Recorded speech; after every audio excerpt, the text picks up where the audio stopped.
Hey guys, this is Justin back with an engineer's perspective, and today I wanted to do a video of like steel ratings.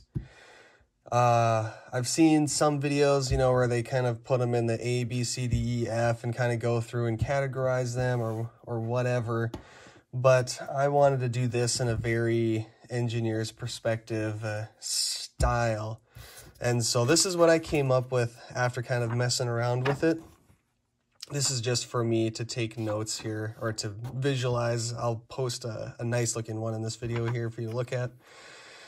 But basically what I did is I plotted a whole bunch of steels with carbide volume on the x-axis and hardness on the y-axis there.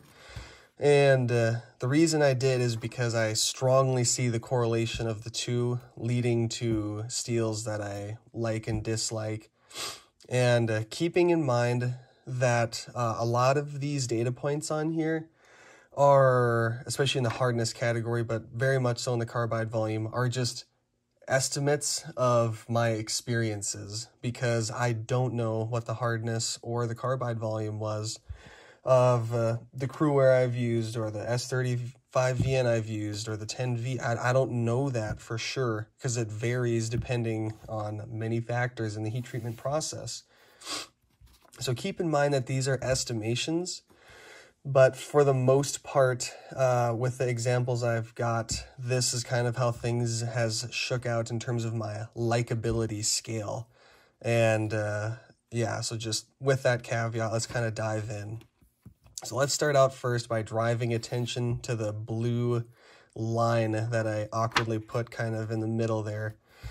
So what I decided to do to kind of set the stage is I said to myself, looking at this chart, which steels is the official transition from, or official transition into, yes, I truly, genuinely enjoy the fact that I am carrying this steel in the sharpening process and how the edge wears and everything, that I truly enjoy it. And so I laid those out here in the blue.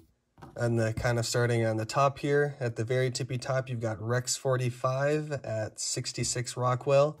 You've got 4V at 65 Rockwell, M4 at 63 Rockwell, and sliding way down here to the right, I did actually put M390 there at 61 Rockwell. So that's kind of my line of official enjoyment. That's when my enjoyment really starts to pick up when I'm like, yep, like if this was the only steel I could have, I would be happy with that. So those are 4 examples right out the gate. Let's do the easy discussion now and go up from there. So you can see that 10V, even at 63 Rockwell, is well into that territory. Then you've got K390 up higher yet, and Maximate, obviously, nearly off the chart there. All steels that go beyond the yes, I would be happy with these for the rest of my life, absolutely love these, to like, this is the steel I've been waiting for like my whole life. That's the category those are in. So that kind of sets that stage. Now let's kind of focus on the far right here. I've got 2 data points for S90V because I think this is important, and this is going to be a little bit of a theme coming up here. Is the reason I don't own any S90V is because I've never consciously made this chart before, but subconsciously I know this to be the case. You can see that if I end up with a sample of S90V at 61 Rockwell, it is right in the territory of the kind of steel like M390 where I'd say, yep, this is a great steel. I am very happy with this. I could spend the rest of my life with just the steel and be fine. However, if we go down to S90V at 59 Rockwell, it gets a little bit more confusing. Because now you've kind of got 2 categories that could end up in here. And that's what we're going to go over next, is these steels that border along this line tend to be steels that when I use them, I'm like, oh, that's pretty nice. It's a good performing steel. Would I be happy with it the rest of my life? No, not really. Is it the one I'm going to choose every time? Also, no, not really. But do I get enjoyment from experiencing it, yeah, I could definitely recommend it to other people, but not my favorite, but good. And that's where that softer 59 Rockwell S90V probably would land. It might even land below that, and I don't enjoy this steel at all. Category, it's hard to say.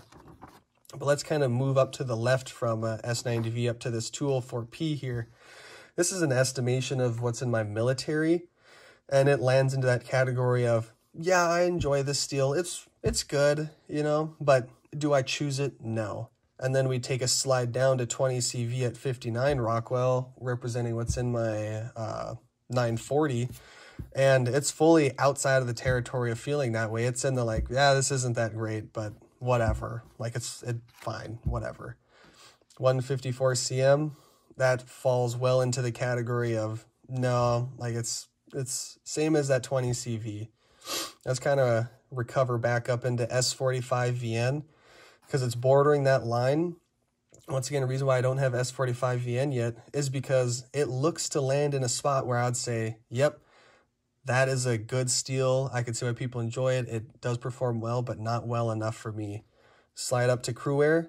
This might surprise people, but Cruair at the hardnesses I believe I've worked with it at, and I think 62 was a generous offer for it, is in that category of it's not my favorite steel. And even more so, MagnaCut is in that same category. That's what I found from use in the Mule is it's a nice steel, but not nice enough, and that's just the case. And then you look at, compare it to 4V there. It's another case why hardness matter. I mean, there's a lot more to the situation than just hardness. You know, reasons why I can enjoy the 20 CV, but it's not going to be the kind of steel that I look to. And MagnaCut, compare it to 4V, same carbide volume, but 4V's got the hardness. It's got the hardness where I can really enjoy it. And at that carbide volume, I need the hardness to enjoy it. As you see this curve, is that as carbide goes up, I personally require less hardness to enjoy the steel. But at this level of carbide volume, I really need the hardness. So between MagnaCut, Cruair, S45 VN, 204P, and the soft S90, that's kind of the good but not good enough category. And then let's step into the steels that I just have a really hard time like truly fully enjoying, but sometimes I just enjoy what they are, and that's S35 VN. We already talked about 154 CM. S30V is well into the can't really enjoy it at those specifications. Down in the left here, you've got X50 CRMOV 15. I've never carried it in a pocket knife and have zero desire to, because you can see where it lands. There's 3V. That's like the soft Benchmade 3V. That is not something I think I would be able to enjoy. Even if 3V was harder, I don't think it would land in my enjoyment category either. There's even LC200N down there.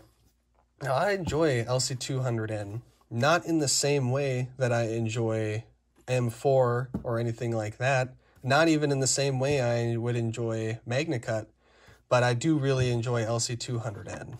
So I'm not saying that steels that lie down in this territory are ones that I can't enjoy or hate or anything, but they're just not highly rated steels from me. But I do really enjoy LC200N. And last is AEBL. I almost forgot you. AEBL, this is also why I don't have it in a pocket knife. I think I would love it in a kitchen knife, but just based on where it lands here, I think I would be underwhelmed, especially if the hardness wasn't there, and I doubt that it would be. So that covers the whole spectrum. So if you're wondering what my preferences are, you know, not everything has to be 10V K390. As you can see, I've got M4 here, M390. If I had harder S45 VN, it would land in there. You know, it doesn't all have to be these ultra high carbide, high hardness steels. But you can see where I really start to enjoy stuff, the stuff that I absolutely love, the stuff that is, you know, okay, and the stuff that I really just have a hard time getting on board. And so you don't need to ever wonder now what I think of a steel, because you just plot it on this curve and you will be able to see. So that's the whole video. That's how I rate steels. I hope this was interesting and you enjoyed it. Have a good one. Bye.